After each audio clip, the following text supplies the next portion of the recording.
talaga ako na mahusgahan ako. Talaga ba? Ako pa talagang manghuhusga sa'yo. Eh, samantalang ganito din ako. Ano mo? Patawa ka nga, akla ka. Eh, totoo ba? Hindi ko na kailangan makapagkap sa harapan mo. Makalimutan na sana ako kumain eh. Kaya nga kapag kausap kita, pilit mong nilalarayan yung boses mo. Tinatago ko na lang yung tawa ko. Ay, sa wakas. Tsaka walang yaka. Huwag ka na. Nag-isip pala ako ng katatawanan na. Hoy?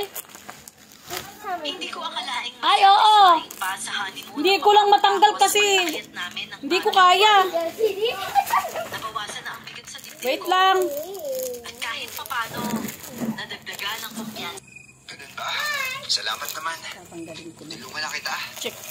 Hindi na. Kaya ko na to. Mauna ka na. Oo, sige. Ito yung pinili ko.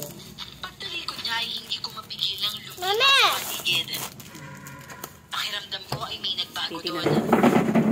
Maliban sa malinis at maayos na ang daanan, may nararamdaman akong kakaiba. Hindi ko yun mawari pero mabigat sa pakiramdam. Ayan, ang ganda. May magagamit na Nang biglang kami pagka sumimoy ang nadadala. Tila umikot